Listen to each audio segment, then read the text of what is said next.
مستمرين في السعي رغم انعدام الشغف، وايه المفروض نعمله بالظبط الفترة الجاية؟ ده اللي هنتكلم عنه النهاردة في اول فيديو في سلسلة مش تخاريف طالب ثانوية. المفروض السلسلة ديت المختلف فيها عن باقي الفيديوهات اللي موجودة في القناة ان الفيديو بيكون طويل جدا، ممكن يوصل لنص ساعة. بتكلم براحتي عن موضوع من الموضوعات اللي بتشغلنا كطلاب يعني. والنوع ده من الفيديوهات المفروض انت ما تمسكش الفيديو تقعد تتفرج عليه، ولكن انت بتشغل الفيديو جنبك وتسيبه شغال وانت بتسمعه. ممكن تسمعه وانت بتذاكر، بتسمعه وانت زهقان. المهم ان النوع ده من الفيديوهات مش لازم تديله كامل تركيزك وانت بتتفرج عليه، انت ممكن بس تشغله وتسمع الكلام اللي بيتقال، لانه فيديو بيكون نوعا ما طويل قوي، فانت مش لازم تكون مركز في كل جزء من الفيديو. ولكن الفيديو النهارده فيديو مهم جدا. الفيديو ده هيكون دليلك الفترة الجاية المفروض تعمل ايه بالظبط لو انت في ثالثه ثانوي. فهقول لك على كل حاجه المفروض تعرفها واللي المفروض تعملها الفتره الجايه، اللي هو الجزء الباقي من شهر 4 وشهر 5 كله بعد الانترو.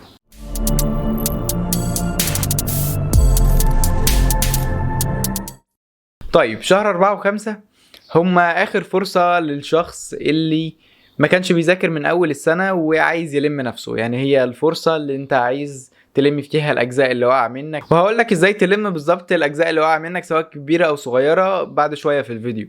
ولكن هي الفتره ديت هي فرصه انك تلم اللي عليك، وفي نفس الوقت فتره صعبه جدا بالنسبه لاي حد بيذاكر من اول السنه. هي الفتره اللي بيقولوا بيقع فيها الاوائل او اللي الدحيحه او الناس اللي بتذاكر من اول السنه بيجوا عن الفتره ديت ويلاقوا نفسهم ما عندهمش شغف يكملوا والطاقة خلصت، ومفيش طاقة ان هم يكملوا مذاكرة كمان، ان لسه انت هتذاكر دروس جديدة لو في مدرسين لسه ما خلصوش المناهج، او هتبدأ تراجع وتحل كمية اسئلة كتيرة جدا الفترة دي. لان كمية الاسئلة اللي انت بتحلها طول السنة هي تقريبا نفس كمية الأسئلة اللي انت بتحلها في فترة المراجعات. انت هتحل مثلا طول السنة في كل مادة 2000 سؤال، انت في شهر 5 و4 بس شهر 4 و5 تحل 3000 سؤال او 2000 سؤال زيهم. فهي الفترة ديت فترة مش سهلة، محتاجة طاقة كبيرة جدا. عشان كده الاوائل اللي بيبذلوا طاقة من اول السنة بيجوا عند الفترة دي وبيقعوا. بس لو انت كنت مش بتذاكر قوي من اول السنة، في اجزاء واقعة منك، كان في حاجات بتضيع وقتك، عايز تلم الدنيا، فدي فرصة كويسة، وان شاء الله يكون عندك طاقة قوية انك تلم بقى. لان الفترة دي بيبدأ كل المدرسين ينزلوا المراجعات النهائية. المراجعات النهائية بالنسبة لبتوع ثانوية عامة هي غير مراجعات نهائية بتاعت أي سنة تانية. لو انت كنت أصغر من كده، أو المراجعات النهائية بتاعت السنين اللي فاتت، غالبا اللي كان بيحصل إن المدرس بيجيب درس ويبدأ يحل عليه، وبعد كده بعد أسبوعين بتدخل الامتحانات. ولكن في ثانوية عامة في ثالثة ثانوي انت بيبقى عندك حوالي شهر ونص أو شهرين مراجعات نهائية. ففي الفترة دي المدرس بيشرح من الاول، مش بنقول بالتفصيل زي ما هو بيشرح من اول السنة، ولكن هو بيشرح اهم الحاجات اللي بتيجي عليها الاسئلة باستمرار، وفي نفس الوقت بيحل كمية اسئلة كتيرة جدا. فكأنك انت كل اللي بتعمله طول السنة هو بيتعاد في الشهرين دول، ودي فرصة كويسة. انت لو وقع منك اي اجزاء من مواد، او حتى وقع منك المادة كاملة، انت عندك فرصة انك تلمها. المفروض تتفرج على المراجعة النهائية اللي هو بيشرح فيها، ومفروض بعدها تحل، بعد كده تشوف فيديو الحل. السيكونس ده او الطريقه دي في المذاكره هي اكتر طريقه هتلاقي نفسك استفدت منها. لو انت اتفرجت على الشرح واتفرجت على الحل مش هتستفيد قوي، ولو انت اتفرجت على الحل وخلاص او اتفرجت على الشرح وخلاص مش احسن حاجه. فهو احسن حاجه انك تتفرج على الشرح وتحل وتشوف فيديو الحل، بتشوف المراجعه النهائيه وبتعمل كل الكلام ده، ولسه عندك وقت زياده تحل زياده من درس غير اللي المدرس بيحل معاه. يعني مثلا المدرس دلوقتي بيشرح الدرس الاول وبيحل عليه وبيدي واجب عليه، انت عندك وقت زياده، شوف الدرس ال15 او اخر درس في الماده ايا كان وحل عليه وذاكره، بحيث ما تتعارضش مع اللي هو بيديهولك في الواجب، وفي نفس الوقت انت بتحل زياده، بتحل من ورا او بتحل امتحانات من الاخر. يعني تمشي عكس المدرس، هو بيمشي من قدام انت تمشي من ورا، هو بيشرح درس في الاخر انت ذاكر من الاول. وفي نفس الوقت المفروض الكلام دوت احنا المفروض نعمله من بداية نهاية المناهج. يعني خلاص احنا بنخلص في المناهج والمدرس بيشرح في اخر درس، انت بترجع تبص على القديم، تبص على الدرس الاول. يعني فكرة ان المدرس يمشي في طريق وانت بتمشي عكسه، دايما المعلومات بتتعاد، مفيش معلومة تلاقي نفسك نسيتها. انت اساسا المفروض لو انت بتذاكر من اول السنة، او على الاقل عندك فكرة عن الدروس اللي في اول السنة، حتى لو مش بتذاكرها جامد جدا، تلاقي ان بمجرد ما انت تفتح الدرس انت كل حاجة بتلاقي نفسك افتكرتها. بيجي علينا وقت انا دلوقتي عارف اللي انا بذاكره، بس اللي انا كنت بذاكره في اول السنه انا مش فاكر عنه اي حاجه. المفروض بمجرد ما انت تفتح الدروس دي وتبدا تبص عليها وتبدا تحل عليها وتشوف افكارها، كل حاجه هترجع تفتكرها تاني. فما تقلقش لو في حاجات انت مش فاكرها دلوقتي، بمجرد ما انت تبدا تراجع عليها من الاول هتلاقي نفسك افتكرت كل حاجه. الفتره ديت المفروض انك تضغط نفسك فيها جدا، مفيش لعب، مفيش تضييع وقت. بالمناسبة انت لو كان في حاجة بتضيع وقتك هتفضل تضيع وقتك. بديهيات، تشوف الحاجة ديت ليه كانت بتضيع وقتك وتلغيها. يعني مثلا لو في موضوع انت دايما بتفكر فيه تحاول تشوف له حل. لو مثلا الموبايل دايما كان بيضيع وقتك، تقفل السوشيال ميديا الشهرين دول. فكرة انك تنقطع عن الناس والعالم والاخبار لمدة شهرين وتركز على هدف معين تذكر له وبعد كده توصل للهدف ده يوم النتيجة، ده احساس رهيب. فهو الحاجة اللي كانت بتضيع وقتك تفضل تضيع وقتك لو انت ما عملتش حاجة زيادة تجاهها. لو السوشيال ميديا كانت بتضيع وقتك ممكن تمسحها، ولكن لو هتفضل على موبايلك هتفضل تضيع وقتك. انا مش عارف ايه بالظبط اللي كان بيضيع وقتك الفترة اللي فاتت. لو في واحد بيلعب جيمز، لو في واحد بيسمع مسلسلات، لازم تاخد خطوة تجاه الحاجة اللي كان بتضيع وقتك علشان ما تفضلش تضيع وقت. اينشتاين كان بيقول مقولة كده انا مش فاكرها، بس ما معناها يعني انك لو عملت الحاجة مرتين بنفس الطريقة ومستني نتائج مختلفة فده غباء. فانت بتعمل نفس الحاجة طول السنة 15,000 مرة ومستني انك تغير نفسك، فده مش غباء، فده اعلى بكتير من الغباء. انت لو مستني انك الفترة الجاية هتشد وهتذاكر جامد، يبقى لازم تغير الحاجة اللي كان بتضيع وقتك. لازم تقفل الموبايل، لازم تقعد لوحدك، تقعد في هدوء، لازم تغير مكان مذاكرتك. مثلا لو مكان مذاكرتك دلوقتي هو مش بيساعدك على المذاكرة، لو انت بتسرح كتير، لو انت بتمشي في الشقة كده تسلم على الاهل لان الاهل بيوحشوك جدا وتقعد معاهم ساعتين 3 في اليوم، يعني بلاش تعمل حاجة زي كده. ومفروض ان المجهود اللي انت هتبذله الفترة ديت نتيجته هتكون بسرعة. يعني خلال شهر ونص من دلوقتي انت هتلاقي نتيجة مجهودك في نتيجة ثانوية عامة. فهو ما بقاش كتير عن النتيجة، فالمجهود اللي انت هتبذله النهارده المفروض هتلاقي نتيجته بكره. فخلي بالك من حاجه زي كده. واللي انت هتضحي بيه، انت هتضحي بالسوشيال ميديا لمده شهرين هتلاقي نتيجته درجات اعلى في نهايه السنه. ففكر فيها، بس ما تضغطش نفسك قوي بحيث النفسيه تبقى صفر ايام ليالي الامتحانات. من وقت للتاني كل اسبوع مثلا تدي لنفسك راحه، تدي لنفسك بريك، تدي لنفسك مكافاه. يعني ما ينفعش يبقى يومك كله مذاكره ونوم ومذاكره ونوم ومذاكره ونوم طول الشهر ونص. لازم يبقى في وقت راحه، علشان ايام الامتحانات وليالي الامتحانات بيحصل فيهم معجزات. انت هتلاقي نفسك بقيت تذاكر بكميات اكتر بكتير من اللي انت كنت بتذاكرها دلوقتي، لان العقل بيكون محطوط تحت ضغط كبير. فانت عشان يبقى عندك طاقة انك تذاكر كميات ديت ليالي الامتحانات، انت لازم من وقت للتاني تدي لنفسك بريكات في المذاكرة. انا بقول حكم. في كذا حد جه سألني وقال لي ايه عدد الساعات اللي المفروض اذاكره. انا دلوقتي بذاكر 3 ساعات، هل ده كويس ولا المفروض اذاكر اكتر؟ واحد تاني جاي قال لي انا بذاكر 8 ساعات، طب هل ده كويس ولا المفروض اكتر؟ فال3 ساعات وال8 ساعات ممكن يكونوا حاجة كويسة جدا جدا لصاحبها، وممكن يكونوا لا ده اقل بكتير من اللي المفروض يديه. عدد الساعات الصح اللي انت المفروض تذاكره بيتبني على حاجتين. اول حاجة، انت قدرتك في المذاكرة قد ايه؟ هل ال 12 ساعة او ال8 ساعات او ال3 ساعات ده اخرك؟ انت مش تقدر تدي ساعة زيادة للمذاكرة.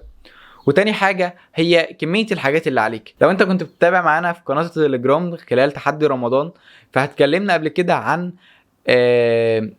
ان المفروض انا عرفت انا اديت كويس ولا لا النهاردة عن طريق التودو ليست بتاعتي. انا بحط التودو ليست في اول اليوم فيها مثلا 5-6 حاجات اللي المفروض يخلصوا. باجي في اخر اليوم وبشوف انا خلصت منهم قد ايه.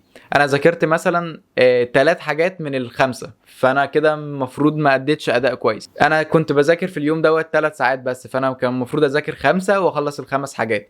او مثلا انا ذاكرت 3 ساعات بس وخلصت ال5 كلهم، فانا كده تمام النهارده وال3 ساعات دول بالنسبه لي ادوا اللي انا كنت عايز اخلصه. فهو انت المفروض تحدد انت ذاكرت عدد ساعات كافي ولا لا من خلال الحاجات اللي كانت المفروض عليك خلصتها ولا لا، وفي نفس الوقت انت جبت اخرك ولا لا. هل انا مثلا خلصت ال5 حاجات في 5 ساعات ولسه عندي طاقه، فالمفروض ان بكره بدل ما احط 5 حاجات لبكره لا احط 7، لان انا لسه عندي طاقه ان انا ادي اكتر في المذاكره.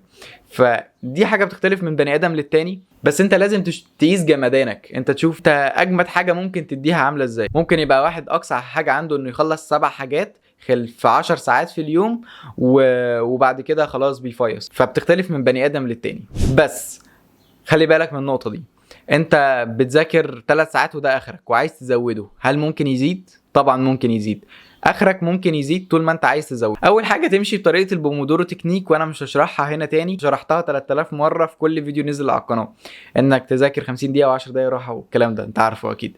بس الزياده هنا انك لازم ال50 دقيقه اللي انت هتذاكرهم هتحط ليهم هدف. انا في ال50 دقيقه دول هذاكر 20 او هحل 20 سؤال فيزياء، وال50 دقيقة التانية أنا مثلا هتفرج على محاضرة.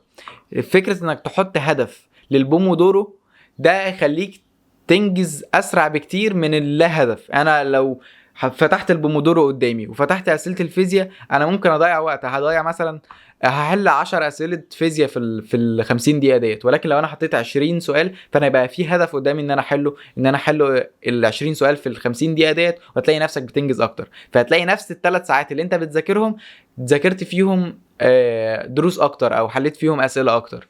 وفي نفس الوقت انت ممكن بطريقه البومودورو تكنيك، بما انك بتاخد بريك كل 10 دقايق، تلاقي نفسك عندك طاقه انك تذاكر بومودورو رابع، فانت بدل ما تذاكر 3 ساعات بقيت تذاكر 4 ساعات وبتنجز اكتر. فالطريقه ديت لو انت مشيت بيها هتلاقي نفسك بقيت تذاكر كميه مذاكره اكتر في اليوم، ممكن في عدد ساعات نفسها اللي انت بتذاكرها في الطبيعي او عدد ساعات اكتر وتزودها مع الوقت. بس طبعا لازم اقول لك هنا ان مش دايما الحياة بتبقى بامبي وبتلاقي نفسك بتذاكر كتير. انت اول يوم ممكن تذاكر 3 ساعات وده طبيعتك، وبعد كده هتذاكر تاني يوم ذاكرت 4، بعد تالت يوم هذاكرت 5، رابع يوم ذاكرت 6. بس مش هتلاقي ان انا في الطبيعي بذاكر 3 وهاجي بكرة ذاكر 10، ده مش طبيعي. فانت هتاخدها واحدة واحدة وهتلاقي نفسك مذاكرتك بتزيد واحدة واحدة، لانك لو زودت مذاكرتك مرة واحدة من 3 ل 10 او 12 هتلاقي انك ذاكرت اليوم ده جامد جدا وتاني يوم ما ذاكرتش ولا كلمه، انت عقلك جاب اخره امبارح ومفيش طاقه انك تذاكر النهارده خالص، فده مش صح. ولكن انت تجيبها تدريجي وواحده واحده تلاقي نفسك بتذاكر مده اكبر، ما ترهقش عقلك زياده عن طاقته علشان ما يفيصش معاك بكره. انت محتاج تذاكر شهر ونص كمان، وشهر ونص تذاكر فيه جامد جدا، فانت جيب اخرك بس ما تسوحش مع دماغك معاك. يعني مثلا انا كان في حد كان كلمني من فتره ان هو كان عايز يذاكر جامد جدا في يوم، فالمهم قاعد يشرب قهوه ومشروبات طاقه وكافيين وشوكولاته وحاجات منبهات كتيره وشاي شاي شاي شاي شاي وذاكر جامد جدا اليوم ده وادى اداء وذاكر مش عارف 15 ساعه ولا ايه، بس تاني يوم نوم كله عشان جاب اخره اليوم ده. فما توصلش للمرحله دي لانك هتزعل بعد كده. هل لسه في فرصه انك توصل للحلم اللي انت كنت عايز توصل له او توصل للكليه اللي في دماغك؟ هل لو انت ذاكرت جامد جدا الفتره دي هتلحق؟ ده سؤال بيجي برضو واجابته باختصار لا، مش هتلحق. لو انت كنت بتتمرقع ولسه هتتمرقع الفتره الجايه ولا مفيش حاجه هتتغير. ايوه، اجابه صريحه نوعا ما. لو انت فضلت تعمل اللي انت كنت بتعمله طول السنه مش هتوصل لحاجه، دي حاجه طبيعيه لان انت ما غيرتش اي حاجه. بس ايوه، في فرصه وهتلحق وهتوصل للكليه اللي انت عايزها لو انت غيرت الاسلوب. انا كنت عايز اكلمكم عن الروتين. انت حط روتين ليومك. انا اكتشفت اساسا بالصدفه ان في فيديوهات كتيره معموله على اليوتيوب، انا روتين يومي في المذاكره كذا، ومعظم الروتينات اللي موجوده على النت ونوعا ما معظمها بتبقى من البنات اصلا، ان هو بيحط لك روتين مثالي. انا بصحى الساعه 5 وبذاكر من 5 ل 7 وباخد بريك 10 دقايق وبعد كده بصلي، بعد كده بذاكر تاني، بعد كده بروح الدرس، بعد كده بذاكر تاني. اللي هو يوم كله مذاكره، مفيش بريك مفيش راحه، وهو انجز بقى كل الحاجات اللي في الدنيا والتاسكات بتاعته والتاسكات الناس المجاوره ليه وبتاع. فهو الروتين دي حاجه المفروض تعملها لنفسك، انك تظبط يوم مثالي ليك. بس اليوم المثالي مش دايما هيبقى مثالي، مش كل يوم هتلاقي نفسك انت عملت كل اللي انت كنت عايز تعمله وانت ذاكرت عدد الساعات اللي كنت عايز تذاكرها، بس على الاقل انت كل يوم انت عايز توصل للروتين دوت. انت حاطط الهدف بتاعك انك تذاكر 10 ساعات في اليوم مثلا، فهو اولا مش بتتعايز بعدد الساعات، انت ممكن تذاكر 5 ساعات وتنجز فيهم اكتر من 10. تاني حاجة، انت بتحدد التاسكات بتاعتك انك تخلص درسين عربي، درسين كيمياء، واجب الفيزياء. فهو انت حددت التاسكات بتاعتك، عملت كمية منها قد ايه، هل انت جبت اخرك ولا لا. دي الحاجات اللي انت المفروض تسأل نفسك فيها في اخر اليوم، انت عملتها ولا لا، عشان تشوف انت النهاردة اديت ولا لا. المهم الروتين اللي انا كنت بحكي لك عليه من شوية، انت الروتين لو عايز تعمله صح انت محتاج تقسم يومك بالساعات. يعني مثلا انا هصحى الساعة 5، من 5 ل7 بعمل التاسك الفلاني، علشان بكرة لما تيجي تصحى الساعة 5 هتلاقي نفسك اوتوماتيك انت عايز تخلص التاسك بتاعك في المدة بتاعتك، اللي هو انا لو الساعة 7 ما جاتش وما خلصتش التاسك دوت هيبقى فيه مشكلة في اليوم، فانا عايز اخلص قبل الساعة 7 ما تيجي التاسك بتاعك. على عكس ما انت هتصحى براحتك وتعمل التاسك بعد كده تروح تهزر شويه او تلعب او ايا كان، بعد كده تبدا التاسك بتاعي. فكره انك تقسم يومك بالساعات، من الساعه 6 من الساعه للساعه 7، من الساعه 7 للساعه 8، فكره الروتين انك تقسم يومك بالظبط زي كده، دي حاجه كويسه. فانت لو عملتها تبقى حاجه كويسه، بس ما تحاولش تظبط نومك الفتره ديت. او انا مش عايز اقول جمله زي كده، لان لو انت عرفت تظبط يومك تبقى حاجه كويسه، بس لو انت بتحاول تسهر فتره طويله عشان تصحى بدري او تقلل عدد ساعات نومك، دي مش حاجه صح. انت المفروض تنام يوميا من 6 ل 8 ساعات، فما تحاولش تيجي على حساب نومك. وعايز بتكلم في فيديو عن النوم دوت، فيديو جاي ان شاء الله من السلسله ديت، سلسله مش تخاريف طالب ثانويه. بس عدد ساعات النوم ده بيأثر بشكل كبير على طاقتك في اليوم نفسه ومذاكرتك وكده. فانت نام واصحى في الميعاد اللي انت عايزه، بس ما تنامش كتير ولا تنام قليل. قسم، انا بصحى في الطبيعي الساعه 12 الظهر مثلا، فانت هتبدا مذاكره من الساعه 1، ومن 1 ل 3 بذاكر كذا، ومن 3 ل 4 بذاكر كذا، عشان تبقى الامور كلها واضحه والتودو ليست واضح والبومودورو واضح اللي انت هتشتغل بيه. لكن كل يوم بيتعاد على اساس ان انا هبقى جامد بكره وانت مش هتبقى جامد ولا حاجه، لانك بتغلط نفس الغلطات. يعني انت لو بتنام عدد ساعات كويس اللي هو من 6 ل 8، وبتصحى ايا كان بتصحى الساعه كام، سواء الظهر او الفجر او بالليل او ايا كان، تسيستم نفسك او سيستم مذاكرتك على هذا الوضع. مش لازم تبقى مذاكرتك مثاليه ومن تبدا من الفجر وهكذا، لا، طالما انت ماشي بالنظام دوت كمل. هل اكمل اونلاين ولا سنتر؟ وباختصار، لو انت هتعرف تنقل درسك اونلاين انقله اونلاين، بس خلي بالك من حاجه مهمه جدا، مش كل الناس بتقدر تذاكر اونلاين. ايه الفرق ما بين الاونلاين والسنتر؟ في البدايه لو انت كنت طول السنه بتذاكر في سنتر، يبان الاونلاين الحلم المثالي اللي كل واحد بيتدلع بيروح له، انك انت معاك وقتك وبتتفرج على الحصه يوم الوقت اللي انت عايزه، ومفيش بهدله المواصلات ومفيش عرق، مفيش تضييع وقت، انت الحصه قدامك في اي وقت بتتفرج عليها وبتذاكر على طول. اللي هو الصوره النمطيه، الصوره اللي اي حد بيروح سنتر بيرسمها اللي بتوع الاونلاين، ان هم الدنيا سهله خالص. بس هي الدنيا مش سهله خالص، وانا كواحد طول السنه باخد اونلاين هكون اكتر واحد اقدر افيدك في الحته دي. هي الفكره في الاونلاين ان عمرك ما هتقدر تذاكر لو انت مش ملتزم. فكره ان الحصه تبقى مع ميعاد دي ميزه، انك الساعه 2 انت لازم تبقى في السنتر عشان تحضر الحصه، بس بما ان هي مش بميعاد في اونلاين، فانت ممكن تفضل مأجلها هتفرج عليها بالليل، لا بالليل هنام دلوقتي هتفرج عليها بكره هبقى جامد جدا من بكره الصبح. ده تضييع وقت، وهتلاقي نفسك كل شويه بتأجلها، وبتبقى الحصص طويله نوعا ما. كل مدرس الحمد لله بياخد راحته وبينزلك فيديو 6 ساعات و7 ساعات و8 ساعات، فدي حاجه مش سهله. وفي مش كل المدرسين طبعا بينزلوا 8 ساعات، بس هي الحصص بتكون اطول من السنتر. انت في السنتر بتقعد ساعتين وتروح، او 3 ساعات، هنا بتقعد على الاقل 3 ساعات، الحصه بتبدا من 3 ساعات، فانت بتشغلها مثلا على 1.5x او 2x وبتبدا تتفرج عليها بشكل اسرع علشان تنجز، لان المدرس في الحصه الاونلاين بيشرح لك المعلومه بدل المره 2 و3 و4 علشان يقدر يوصل المعلومه لكل المستويات العقليه. بيشرحها بطريقه في الاول ممكن معقده وبافكار كتيره، بعد كده بيبسطها عشان كل الناس اللي بتتفرج على الفيديو تفهم. في الفيديوهات بتكون طويله، فانت محتاج تاخد حاجه زي كده في الاعتبار. انت علشان تحول دروسك اونلاين هتحتاج تلتزم بكل الحصص وتتفرج عليها اول ما تنزل وما تراكمش حصص. ده بالنسبه لعيوب الاونلاين.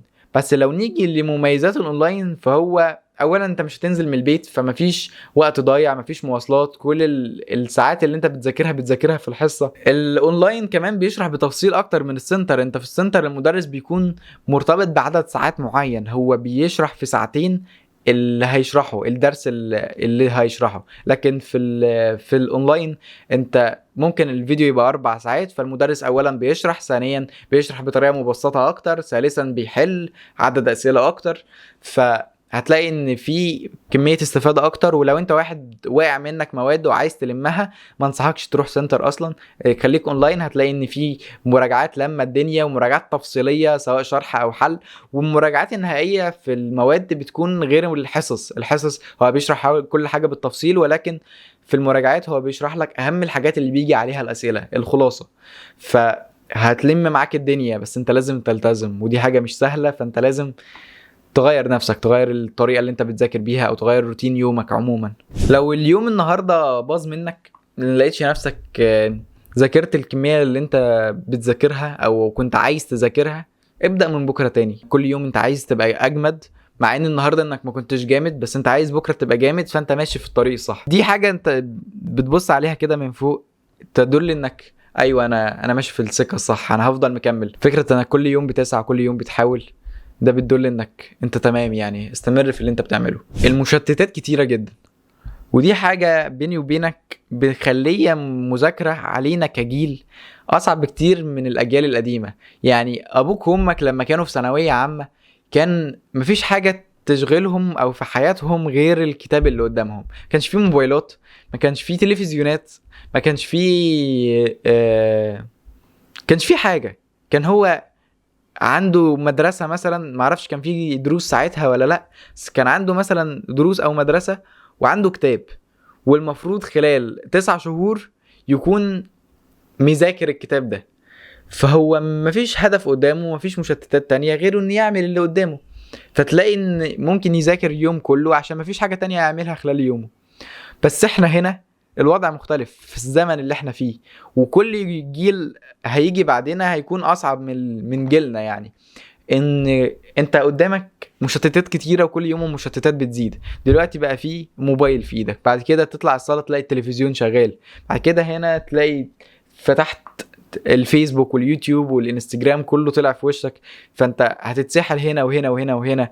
ودلوقتي الساعه 6 ل 5، ان شاء الله الساعه 6 بالظبط اول ما تيجي هبدا، وبعد كده الساعه 6 تيجي، لا الساعه 6 و5، الساعه 6 و10، الساعه 6 ونص، ان شاء الله بعد الساعه 6 و30 دقيقه بالظبط هبدا. فانت كل شويه بتسوف، فانت اتسحلت في 30 فيديو شورتس اتفرجت عليه، بعد كده لقيت فيديو نصايح، انا لازم اتفرج على النصايح دي، وان شاء الله بعد الفيديو دوت انا هطلع بكام نصيحه كده هيفرقوا معايا كتير. انت لو بتتفرج على النوع ده من الفيديوهات فانت بتبرر لنفسك تضييع وقتك. وبيني وبينك انت طالما بتتفرج على فيديوهات نصايح فانت بتضيع وقتك في حاجه انت بتضحك بيها على نفسك. غير بقى لو انت بتتفرج على فيديوهات يوميات طالب ثانويه، دي حاجه تانية، دي عمرها ما كانت هتضيع وقتك في يوم من الايام، لان الفيديوهات ديت فيديوهات فعلا مفيده، بتديك الخلاصه، ومش محتاج تتفرج على 30 فيديو تاني علشان تطلع بمعلومتين 3. لا، الفيديوهات هنا بتكون محطوط فيها كميه معلومات كتيره، فانت الفيديو الواحد اللي بتتفرج عليه في قنوات يوميات طالب ثانويه يساوي فيديوهات كتيره جدا اتفرجت عليها طول اليوم في اليوتيوب. فلا، قناه يوميات طالب ثانويه قناه مختلفه. بس عموما لو بتتفرج على اي قنوات تانية او بتضيع وقتك في سوشيال ميديا، في انستجرام، في واتس، في كلام فاضي عموما، يعني محتاج توقف ده، محتاج توقف. اصلا على رأي عمر الشربيني، لو في حاجة بتنساها افتكرها. يعني بديهيات افتكرها. انت عارف انك عندك مشكلة، افتكر بقى الحل بتاع المشكلة. لما تيجي تفتح اليوتيوب النهاردة افتكر المفروض ما تفتحوش، اقفله وابدأ مذاكرة. فكرة انك برضو بتستنى الساعة بالظبط لحد ما تيجي، دي مش هتحصل ابدا، لان كل شوية هتلاقي نفسك بتأجل وبتستنى ساعة تانية وساعة تالتة وساعة رابعة، اللي هو الساعة بالظبط تيجي بالظبط 6:30، تيجي بالظبط 8، وهكذا. مفيش حاجة هتغير النظام دوت طول ما انت مش عايز تتغير، فهو انت حط لنفسك هدف، مثلا انا مش هتفرج على ولا فيديو شورتس لحد نهايه السنه، وكده كده بيني وبينك فيديوهات الشورتس دي مالهاش اي 60 لازمه، مش هتستفيد بيها بحاجه يعني. ايه رايك ما تتفرجش على فيديوهات شورتس تاني لحد اخر السنه؟ دي هتبقى حاجه كويسه، وهتوفر عليك على الاقل على الاقل خالص نص ساعه في اليوم. النص ساعه دول لو نمتهم هتبقى احسن من انك تتفرج على شورتس، احسن بكتير. ممكن نبقى نعمل في فيديو برضو في المستقبل من سلسله فيديوهات مش تخاريف طالب ثانويه، حاجه عن السوشيال ميديا وتاثيرها عليك وكده، لان انا بفكر السلسله ديت تبقى مستمره نوعا ما في القناه. ال60 يوم الجايين او ال50 يوم او ال40 يوم ايا كان كنت بتتفرج على الفيديو ده امتى، مهمين، ومحتاج تغير فيهم روتين حياتك. زي ما انا كنت بقول، انت عشان تغير روتين لازم تغير الحاجات اللي كانت بتضيع وقتك، حددها والغيها. ازاي؟ انت اللي هتعرف. مش هتلاقي فيديو مثالي على اليوتيوب هيقول لك تفاصيل بالظبط ازاي تتخلص من كل المشتتات المسببة وازاي تبقى حياتك احلى بكتير. مش هتلاقي ده. انت مش محتاج تقعد مع نفسك وتشوف 1 2 3 وهحلهم ازاي 1 2 3. يعني الفيديوهات مش هتلاقي فيها الحل هتلاقيه عندك اصلا، بس انت كل شوية بتحاول تشوف حلول تانية وهكذا عشان تضيع وقت اكتر، او مش عايز تواجه المشكلة. بيني وبينك عقلنا بيحاول يرمي حلول المشاكل على ناس تانية او على طرق تانية. يعني مثلا انا عندي امتحان يوم الاربعاء ومش عايز اذاكر له من دلوقتي، او مش عايز احط نفسي في وضع الامتحان من دلوقتي، فانا هبقى اذاكر له يوم التلات، كأن اللي هيذاكر يوم التلات ده واحد تاني غيرك. مع انك لو ذاكرت له من دلوقتي ممكن تذاكر بشكل احسن، ومش هتبقى مضغوط ليلتها او يومها اللي هو بكره الامتحان هو مضغوط وبتاع. فكرة انك بتأجل مذاكرة الامتحان لحد اخر يوم كأنك بتأجلها لواحد تاني اللي هيذاكر، مع انه نفس الشخص، ودي خدعة عقلنا بيعملها علشان يضحك بيها علينا. ففكر فيها وهتلاقي نفسك ممكن تكون اكتشفت حاجات تانية هتسهل عليك الدنيا.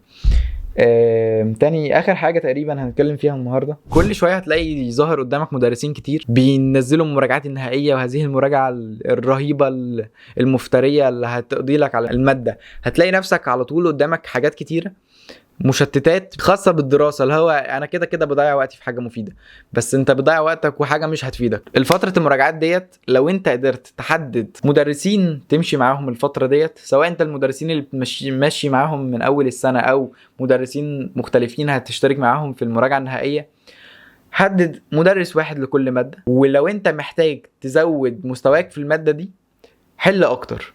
لكن فكره انك تمشي مع اكتر مدرس في المراجعه النهائيه، وخصوصا المراجعات بيكون مدرس حاطط لك كميه اسئله كتيره وشارح لك كل حاجه بالتفصيل، فانت هتضيع وقتك في الماده دي. كل ماده اكتب العربي انا هراجع مع المدرس الفلاني، الانجليزي مع المدرس الفلاني. ولو انت في ماده معينه انت مش عارف فيها مدرسين اصلا او بتدور على مدرس اونلاين كويس، ممكن تيجي تسال في الجروب بتاعنا يوميات طالب ثانويه على التليجرام، هسيب لك اللينك بتاعه برده في الديسكريبشن. وفي جدول انا كنت اتكلمت عنه قبل كده اسمه جدول لم المنهج في 30 يوم، برضو هتلاقي اللينك بتاعه في الديسكريبشن. اللينك دوت هيدخلك على 3 جداول، علم علوم وعلم رياضه وادبي، تختار انت في شعبة ايه وتلاقي لمن لك المواد في 30 يوم. دي طرق انك تلم بيها المواد، بس انا بصراحه مش بمشي بيها. انا بحدد اللي في حالتي بالظبط المفروض اعمله ايه. انا في مواد انا شاطر فيها وفي مواد انا مش شاطر فيها، فالمواد اللي مش شاطر فيها بديها وقت اكتر عشان اذاكرها وهكذا.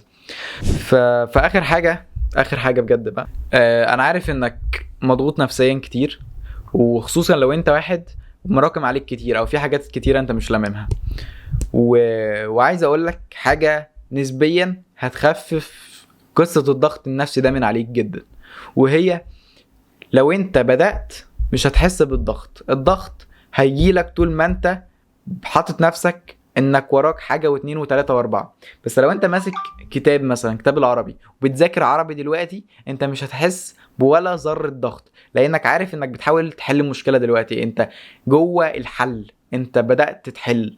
ففكرة انك تبدأ تبدأ تذاكر، انت هتلاقي ان مفيش اي ضغط نفسي عليك تماما. ولكن لو انت قاعد بتفكر انا عليا كذا وكذا وكذا وكذا وكذا، هلحق ولا لا، ده هيسبب لك ضغط زيادة، وممكن يسبب لك تضييع وقت ونفسية متدمرة ومفيش طاقة والكلام ده كله. وانس انك بدأت، بمجرد ما تبدأ هتلاقي مفيش ضغط. وهل هتلحق؟ هتلحق لو بدأت. لسه في فرصة، ايا كان اللي كان عليك، او ايا كان اللي لسه متراكم عليك لحد دلوقتي، او ايا كان حتى لو انت هتبدأ مادة من النهاردة، لسه في فرصة. لسه انت ممكن تلحق، لسه هتلحق، لسه معاك وقت كتير جدا. 40 يوم كافي جدا انك تلم اي مادة. احنا مش كمان 40 يوم، الوقت ما ينزل الفيديو دوت هيكون فاضل 55 يوم. فلسه، بس ابدأ، ومجرد ما تبدأ هتلاقي الدنيا ماشية. وان شاء الله خير، ان شاء الله خير، وان شاء الله كل واحد فينا يوصل للي عايزه. وكلها كام يوم يعني 50 60 يوم، ونبدأ امتحانات، وناخد شهر امتحانات، وبعد كده نقدر نقول اسبوعين اجازة. بعد كده تظهر النتيجة، بعد كده كل واحد يبقى في مكان غير المكان اللي هو فيه دلوقتي. غالبا هتروح بلد تانية، لجامعة تانية، بناس تانية وكوكب تاني، وتروح تتعرف على ناس تانية، وتعيش روتين حياة تاني غير اللي انت فيه دلوقتي. فكل واحد حياته بالنسبة كبيرة شكلها يتغير قريب بعد كام يوم. فان شاء الله تتغير للأحسن، والمكان اللي انت فيه تكون المكان اللي انت حبه.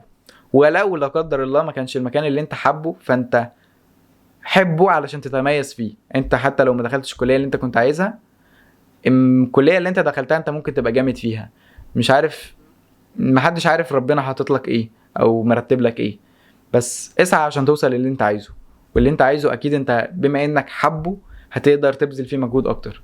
بس عموما اللي انت عايزه او اللي انت بتحلم بيه اللي انا مش عارفه، انت هتقدر توصل له لو انت بدأت النهاردة وبدأت تشتغل. لان زي ما بقولك، البداية هتشيل من عليك هم كبير وضغط كبير، وبعد كده الدنيا هتمشي. ولو احتجت حاجة طبعا تقدر تبعتلي على الانستجرام، انا هكون موجود. وبالنسبة للناس اللي بتسألني انا في سنة كام، فانا في 3 ثانوي علم رياضة لغات.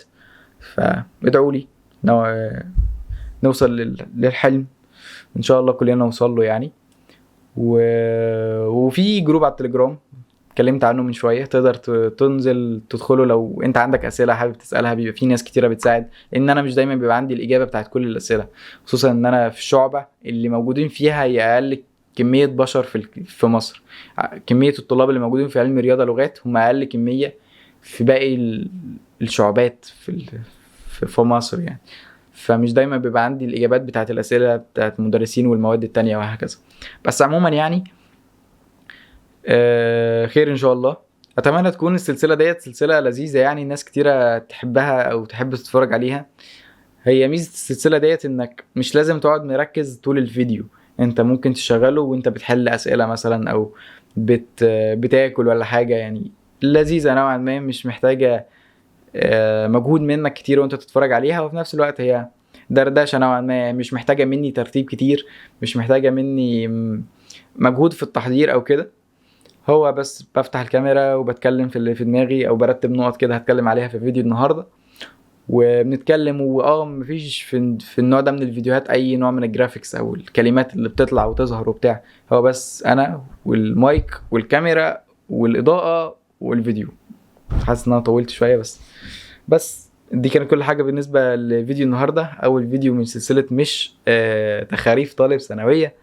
لو عندك موضوع نتكلم فيه الفتره الجايه اكتبهولي في كومنت وندردش فيه يعني. وان شاء الله في كام موضوع كده في دماغي ان شاء الله ينزلوا الفتره الجايه، ان شاء الله يكونوا مفيدين لبعض الناس. وبس كده، دي كانت كل حاجه بالنسبه للفيديو النهارده. هسيب لك ان شاء الله اللينكات تحت الانستجرام بتاعي وقنوات التليجرام وجدول ال30 يوم اللي اتكلمت عليهم في خلال الفيديو يعني. وان شاء الله اشوفك على خير الفيديو الجاي. بيس.